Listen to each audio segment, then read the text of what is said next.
பள்ளிவாசலுக்கு போகாமல் வீட்டிலேயே தொழக்கூடிய இரவு நேர தராவி தொழுகைகளை வீட்டிலேயே தொழக்கூடிய இந்த சந்தர்ப்பத்தில் அதிகமானவர்களினுடைய ஒரு சந்தேகமாக இந்த சந்தேகம் இருக்கிறது. அதாவது பெண்கள் இமாமத்து செய்யலாமா, பெண்கள் பெண்களுக்கு தொழுவிக்கலாமா, அல்லது தன்னுடைய குடும்பத்தினர்களுக்கு தொழுவிக்கலாமா, தொழுகை நடத்தலாமா அப்படிங்கிறதன் இன்றைய ஒரு கேள்வியாக இருக்கிறது. கடந்த உரைகள்ல நாங்க சுருக்கமாக பெண்கள் இமாமத்து செய்ய முடியாது அப்படிங்கிறத நாங்க மொட்டையாக ஒரே வார்த்தையில சொல்லியிருந்தோம். அல்லாஹ் தஆலா திருக்குர்ஆன்ல சொல்லலாம், அர்ரிஜாலு கவ்வாமுன் அலன் நிசா, ஆண்கள் பெண்களை நிர்வாகம் செய்யக்கூடியவர்கள், ஆண்கள் தான் தொழுவிக்கணும் அப்படின்னு நம்ம பொதுவாக சொல்லியிருந்தோம். அதுல இருந்து ஒரு சில சகோதரர்கள் கமெண்ட்ஸ்ல சில கேள்விகளை கேட்டிருக்கிறாங்க. அதாவது நீங்க சொன்னது ஆட்சி அதிகாரத்துக்குரிய வசனம் தானே, ஆண்கள் தான் அதிகாரத்தில் இருக்கணும், ஆட்சி செய்யணும், குடும்ப பொறுப்பாளரா இருக்கணும், அது பெண்கள் தொழுகை நடத்துறதுக்கு பொருத்தம் இல்லையே, இது சம்பந்தமா என்ன சொல்றீங்க அப்படி என்று ஒரு சில அவங்களுடைய சந்தேகத்தை கிளப்பி இருக்கிறாங்க. ஆனா உண்மையிலே அந்த வசனம் பொதுவா எல்லா விஷயத்துக்கும் தான். ஏன்டா அந்த ஆட்சி அதிகாரம்ங்கிறது அதுல முக்கியமானவருடைய தான் இமாமத்துங்கிறது. பொதுவாக இஸ்லாமிய ஆட்சி இருக்குமா இருந்தால் அந்த ஆட்சியாளர் தான் இமாமத்து செய்கிறவராக, ஜும்மா பிரசங்கம் செய்கிறவராக அவர் தான் இருப்பார், அவர் தான் இமாமாக இருப்பார். அது பொதுவானதுதான். இருந்தும் அந்த சந்தேகத்தை அவங்க கேட்டதுனால அது சம்பந்தமான சில விளக்கங்களை நாங்க பார்ப்போம். இந்த விஷயத்துல பெண்கள் இமாமத்து செய்யலாமா அப்படிங்கிற அந்த விஷயத்துல பொதுவாக ஆரம்ப காலத்திலேயே இமாம்களுக்கு இடையில ஒரு சர்ச்சைகள் இருந்துகிட்டு தான் இருக்குது. அது وقد اختلف أهل العلم في هذا الباب فرأت طائفة أن تقوم المرأة للنساء. அதாவது இதுல ஆரம்ப காலத்திலேயே அறிஞர்களிடத்துல பெண்கள் ஜமாத்து நடத்தலாமா, இமாமத்து செய்யலாமாங்கிறதுல ஒரு கருத்து முரண்பாடு இருந்துகிட்டு தான் இருக்கிறது. فرأت طائفة أن تقوم المرأة للنساء, அதாவது ஒரு சிலர் பெண்கள் ஜமாத்து நடத்தலாம் அப்படிங்கிறத ஆயிஷா ரலியல்லாஹு தஆலா அவர்களும் உம்மு சலமா ரலியல்லாஹு தஆலா அவர்களும் இவங்க ரெண்டு பேருமே உம்மையல் மூமினின்னு சொல்லுவாங்க, மூமின்களினுடைய தாய்மார்கள், நபிகளுடைய மனைவிமார்கள் இல்ல ரெண்டு பேர் இந்த ஆயிஷா ரலியல்லாஹு தஆலா அவர்களும் உம்மு சலமா ரலியல்லாஹு தஆலா அவர்களும். இந்த ரெண்டு நபி தோழிகளும் அல்லாஹ்வுடைய தூதருடைய மனைவிமார்களாக இருக்க ரெண்டு பேரும் ஜமாத் தொழுகை நடத்தினதாக சில அறிவிப்புகள் இருக்கிறது. அந்த அறிவிப்புகளின் அடிப்படையில ஒரு சிலர் ஜமாத்து நடத்தலாம் அப்படி என்று ஒரு சிலர் சொல்லி இருக்கிறாங்க. அந்த அறிவிப்புகளினுடைய உண்மை நிலை, அந்த ஹதீஸ்களுடைய தன்மைகளை பற்றி தான் நாங்க பின்னால பார்க்க போறோம். அதே நேரத்துல இந்த கருத்துல அத்தா சுஃபியான் சௌரி, அவுஸாஇ, இமாம் ஷாஃபி, இமாம் அஹ்மது, இஸ்ஹாக், அபூ சௌர் ரஹ்மஹுல்லாஹ் இவர்களும் இந்த கருத்துல ஒரு சுன்னத்தான தொழுகையை பெண்களுக்கு பெண்கள் தொழுவிக்கலாம் அப்படிங்கிற ஒரு கருத்துல அவர்களுக்கும் ஒரு சில கருத்துக்கள் இருக்கிறதாகவும் குறிப்பிடப்படுகிறது. ஆனால் ஒரு சிலர் என்ன சொன்னாங்கன்னா தஅம்முல் மராத்து ஃபி ஸலாத்தி மக்தூபா வலா நாஃபிலா, ஒரு சிலர் சொன்னாங்க பெண் ஃபர்லான தொழுகையாக இருந்தாலும் சரி, சுன்னத்தான தொழுகையா இருந்தாலும் சரி, இதை பெண்கள் யாருக்குமே தொழுவிக்க முடியாது அப்படிங்கிறதுல இமாம்கள், முந்தின காலத்து இமாம்கள் உறுதியாக இருக்கிறாங்க. சுலைமான் இப்னு யஸார், ஹசன் பஸரி இவங்கெல்லாம் இந்த கருத்திலேயே இருக்கிறத நாங்க பார்க்கலாம். அதே மாதிரியாக உமர் பின் அப்துல் அசீஸ் அவர்களை தொட்டும் அறிவிக்கப்படக்கூடிய ஒரு ஹதீஸ், அவர் என்ன சொல்றாங்கன்னு சொன்னா, இப்னு உமர் ரலியல்லாஹு தஆலா அவர்களுடைய அடிமை நாஃபி என்கிறவர், இந்த நாஃபி மௌலா இப்னு உமருடைய ஒரு அடிமை தான் நாஃபி என்கிறவர். அவர் என்ன சொல்றாருன்னு சொன்னா, ஆலமுல் மராத்து தஅம்முன் நிசா, பெண்களுக்கு பெண்கள் ஜமாத்து தொழுவிக்க கூடியதாக எந்த ஒரு செய்தியை நான் அறிய மாட்டேன், அப்படி ஒன்றும் கிடையாது அப்படிங்கிறாங்க. அதே மாதிரி இமாம் மாலிக் ரஹ்மத்துல்லாஹி அலைஹி அவர்களும் என்ன சொல்றாங்கன்னு சொன்னா, பெண்கள் யாருக்குமே தொழுகை நடத்த மாட்டாங்க, லா யன்பகில் மராத்தி அந்த அஹதன், யாருக்குமே பெண்கள் தொழுவிக்க முடியாது அப்படிங்கிற கருத்தை இமாம் மாலிக் ரஹ்மத்துல்லாஹி அலைஹி அவங்க சொல்றாங்க. அதே மாதிரியாக ஹனவி மذஹபுக்காரர்கள் என்ன சொல்றாங்கன்னு சொன்னால், பெண்கள் தொழுகை நடத்த இயலாது, அப்படியே பெண்கள் தொழுகை நடத்த இயலாதான் அப்படி தொழுகை நடத்திட்டாங்கன்னு சொன்னா அந்த தொழுகை பாலா போகாத கூலி இருக்கும், அப்படி தொழுகை நடத்தினாலும் சஃப்ல முன் சஃப்ல நடுவுல நிக்கணும் அப்படிங்கிறது அவருடைய ஒரு கருத்தாக இருக்கிறது. இதே மாதிரியாக அவங்க சொல்லும் போது பெண் ஃபர்லு தொழுகையை என்ன செய்யலாது, இமாமத்து செய்ய இயலாது, அப்படி செய்யறதாக இருந்தாலும் சுன்னத்து தொழுகை தான் செய்யணும் அப்படிங்கிறதுல ஒரு சில கருத்துக்களை அவங்க சொல்லக்கூடியதாக நாங்க பார்க்கலாம். இப்படி இமாம்களுக்கும் முன்னே அறிஞர்களுக்கும் இடையில இப்படி பல கருத்துக்கள் இருக்கக்கூடியதாகத்தான் இருக்கிறது. இப்ப நாங்க இது சம்பந்தமாக வரக்கூடிய ஹதீதுகளை நாங்க பார்த்துட்டோம்னு சொன்னால், பொதுவாக நபிகள் நாயகம் ஸல்லல்லாஹு அலைஹி வஸல்லம் அவர்களுடைய காலத்துல பெண்கள் பள்ளிவாசலுக்கு வரக்கூடியவங்களாக இருக்கிறாங்க. ஆனா அவர்களுக்கு அது கடமை இல்லாம தான் இருந்துச்சு. அதனாலதான் நபிகள் நாயகம் ஸல்லல்லாஹு அலைஹி வஸல்லம் அவங்க சொல்லக்கூடியதாக இப்னு உமர் ரலியல்லாஹு தஆலா அவங்க அறிவிக்கிறாங்க. நபிகள் நாயகம் ஸல்லல்லாஹு அலைஹி வஸல்லம் அவங்க சொன்னதாக, லா தம்னு இமா அல்லாஹ் மசாஜித் அல்லாஹ், பெண்கள் பள்ளிவாசலுக்கு வரப்போறேன் என்றால் அதை தடுக்காதீர்கள் அப்படி என்று நபி அவர்கள் சொன்னதை அவர் அறிவிக்கிறாரு. இது புகாரி கிரந்தத்துல பதிவாயிருக்கக்கூடிய ஒரு ஹதீத். அப்ப அதே மாதிரியாக நபிகள் நாயகம் ஸல்லல்லாஹு அலைஹி வஸல்லம் அவங்க சொல்றாங்க, கைரு சுஃபூஃபி ரிஜாலி அவ்வலுஹா வ ஷர்ருஹா ஆகிருஹா, ஆண்களுடைய ஜமாத் தொழுகையில் ஆண்கள் நிற்கக்கூடிய இந்த சஃப் இருக்கு தானே, இந்த சஃப்ல சிறந்த சஃப் முன் சஃப், கடைசி சஃப் சிறப்பு இல்லாது. அதே மாதிரி கைரு சுஃபூஃபி நிசா ஆகிருஹா வ ஷர்ருஹா அவ்வலுஹா, அதே நேரத்துல பெண்களுடைய சஃப்ல முதல் சஃப் தான் கெட்டது, கடைசி சப்பு தான் பெண்கள் சிறந்த சப்பு அப்படிங்கிறாங்க. அதாவது ஒரு பள்ளி வாசல்ல ஜமாத் தொழுகை நடத்தினாலும் ஆண்கள் முன் சப்புக்கு நிக்க பார்க்கணும், பின்னுக்கு போக கூடாது. பெண்கள் முன் சப்பை விட பின் சப்புல நிக்கிறவங்களுக்கு தான் சிறந்தது அப்படிங்கிறாங்க. இந்த ரெண்டு ஹதீதையும் எடுத்து வைத்து பார்க்கும்போது, பெண்கள் பள்ளிவாசலுக்கு வந்தா அவங்களை தடுக்காதீங்கிறாங்கன்னு சொன்னால் பெண்களுக்கு ஜமாத் தொழுகை கடமை இல்லை.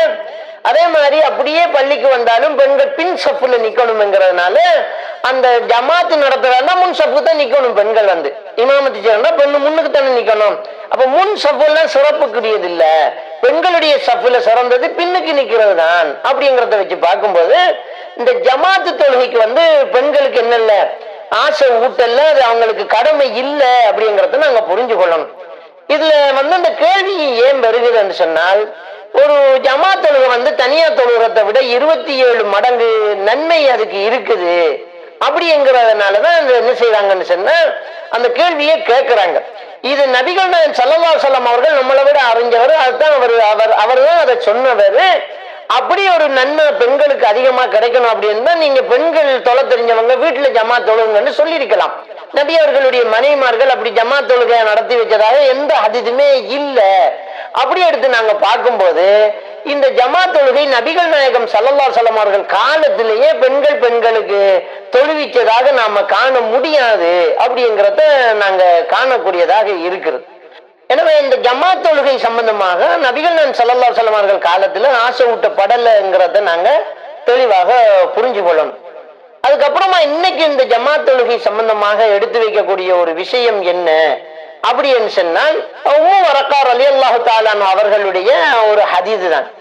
இந்த உம்மு வரக்கா பின்த் அப்துல்லா இப்னு ஹாரிஸ் ரலியல்லாஹு தஆலா அவங்க நபிகள் நாயகம் ஸல்லல்லாஹு அலைஹி வஸல்லம் அவர்களிடத்துல நான் அல்லாஹ்வுடைய பாதையில ஷஹீத் ஆகணும், யுத்தத்துக்கு வரணும், நானும் ஷஹீத் ஆகணும் என்று ஆசைப்படுறேன், நான் வரட்டுமா அப்படி என்று நபிகள் நாயகம் ஸல்லல்லாஹு அலைஹி வஸல்லம் அவர்கள்ட்ட அனுமதி கேட்டதாக அவங்களுடைய வரலாற சொல்லி காட்டுறாங்க. அது சம்பந்தமான ஒரு ஹதீதுல அபூ தாவூதுல வரக்கூடிய ஒரு ஹதீத், 161வது ஹதீதாக பதிவா இருக்கக்கூடிய ஒரு ஹதீத். இந்த ஹதீதுல அவங்க என்ன சொல்றாங்கன்னு சொன்னால், நபிகள் நாயகம் ஸல்லல்லாஹு அலைஹி வஸல்லம் கான ரசூலுல்லாஹி ஸல்லல்லாஹு அலைஹி வஸல்லம் யஸூருஹா ஃபீ பைத்திஹா வ ஜஅல லஹா முஅத்தினன் யுஅத்தினு லஹா. நபிகள் நாயகம் ஸல்லல்லாஹு அலைஹி வஸல்லம் அவர்கள் உம்மு வரக்கா ரலியல்லாஹு தஆலா அவர்களை அவர்களுடைய வீட்டுல போய் சந்திக்கக்கூடியவராகவும் இருந்தாங்க. அவங்களுக்கு ஒரு அதான் சொல்லக்கூடிய ஒரு முஅத்தினையும் நபிகள் நாயகம் ஸல்லல்லாஹு அலைஹி வஸல்லம் அவர்கள் நியமித்திருந்தாங்க. வ அமரஹா அன் தஉம்ம அஹ்ல தாரிஹா, அந்த வீட்டுல உள்ள குடும்பத்தினர்களுக்கு அந்த பெண்ணை இமாமத்து செய்யுமாறு நபிகள் நாயகம் ஸல்லல்லாஹு அலைஹி வஸல்லம் அவங்க ஏவி இருந்தாங்க. அப்துர் ரஹ்மான் என்கிறவர் என்ன சொல்றாரு, அந்த அறிவிப்பாளர் அந்த பெண்ணுக்கு நியமிக்கப்பட்ட அந்த முஅத்தின் ஒரு வயதான ஒருவராக இருந்ததை நான் கண்டேன் அப்படி என்று சொல்லி அந்த அறிவிப்பாளராக இருக்கக்கூடிய அப்துர் ரஹ்மான் என்கிறவர் என்ன செய்யறாரு சொல்லி காட்டக்கூடிய இந்த செய்தியை நாங்க பார்க்கலாம்.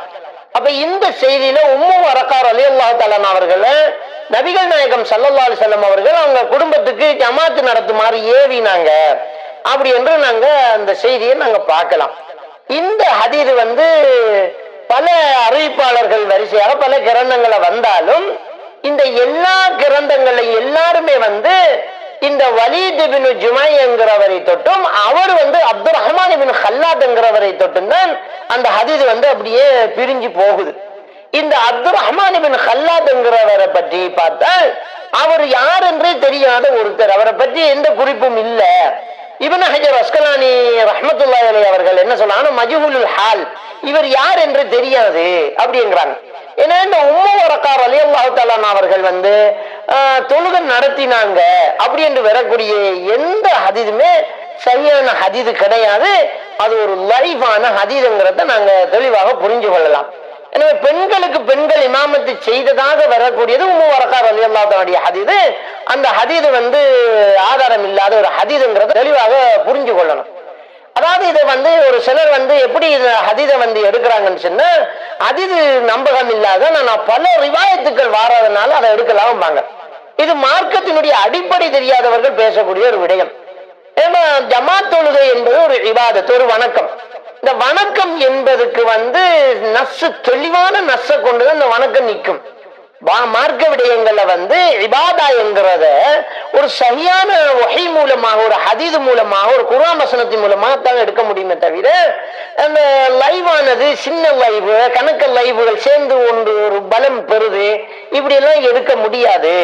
அது மாதிரி இந்த யஜூஸ் என்கிற ஒரு வார்த்தை, அனுமதி என்கிறது இபாதாவுல எடுக்க இயலாது. அதுல அனுமதி அப்படிங்கிற ஒன்று கிடையாது. சாப்பிடுறது, திங்கிறது, உடுக்கிறது, அதுலதான் ஹராம் ஹலால் ஜாயிஸ்ங்கிறது வரும்.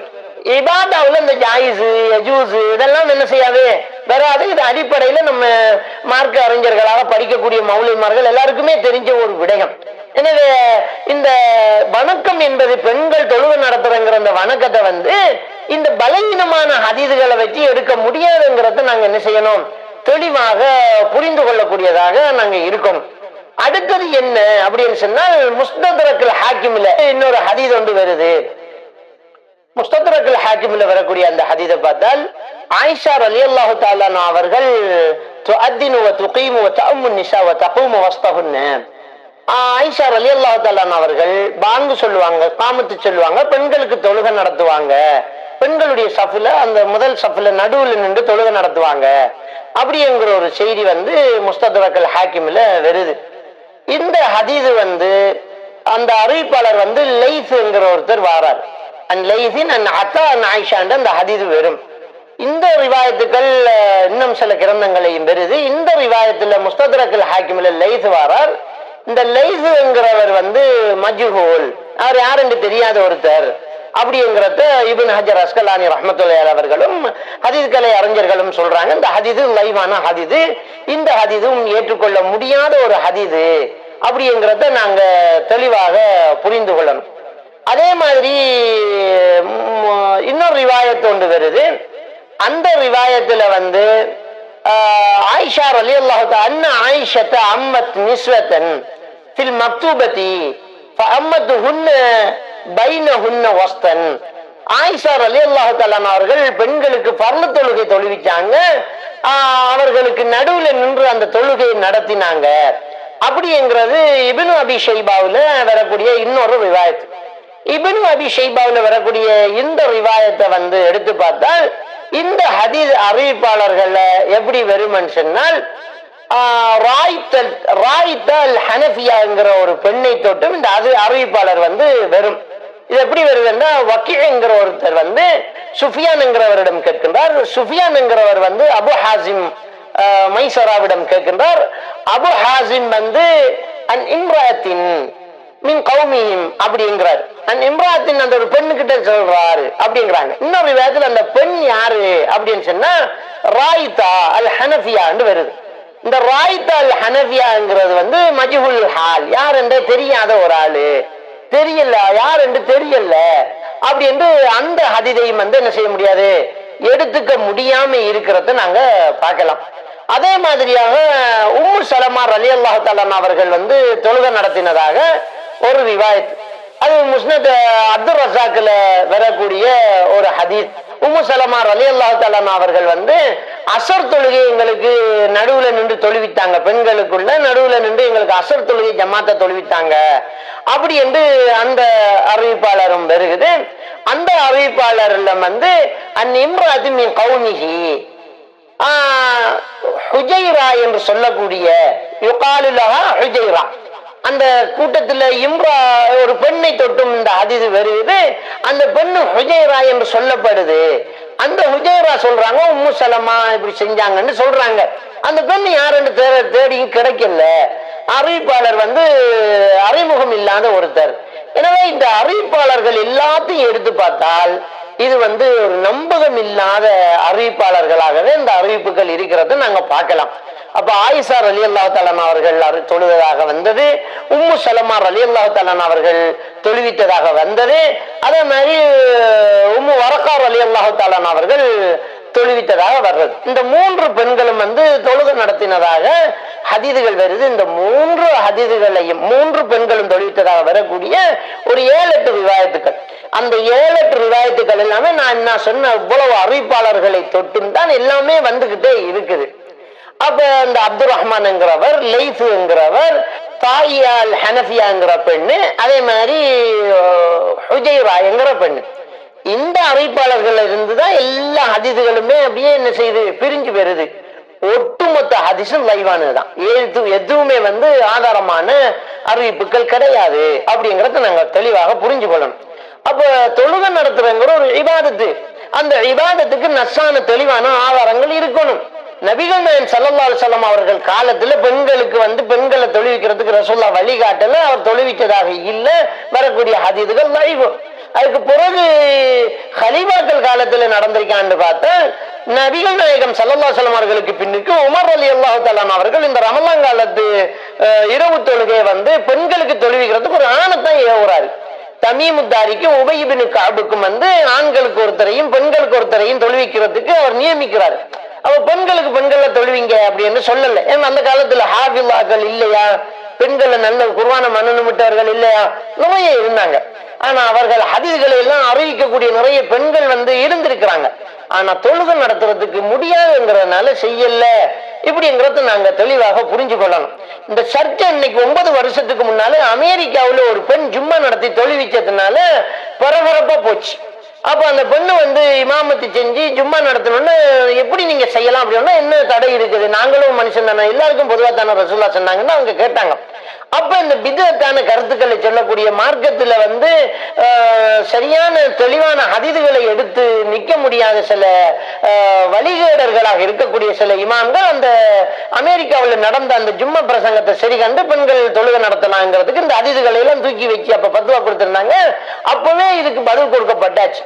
இப்ப இந்த COVID-19 அந்த பிரச்சனையில மக்கள் வீட்டுல தனிச்சிருக்கிறாங்க. வீட்டுல இருக்கிற ஆம்பளைய விட குர்ஆனை நல்லா ஓதின மௌலவியாக்கள் இருக்கக்கூடிய வீடுகள்ல மௌலவி இல்லாம இருக்கும். அந்த வீட்டுல ஒரு பொம்பளை தான் மௌலவியா, எங்களுக்கு இவ தராவி தொழுகை நடத்தலாமா அப்படின்னு கேள்விகள் வந்ததுனால 2வது தடவை இது திரும்ப விளங்கப்படுத்த வேண்டியதா போச்சு. எனவே அன்புக்குரிய இஸ்லாமிய சகோதரர்களே, எப்படித்தான் ஒரு நெருக்கடி வந்தாலும் மார்க்கத்தில் இல்லாத கொண்டு நாம அமல் செய்ய முடியாது.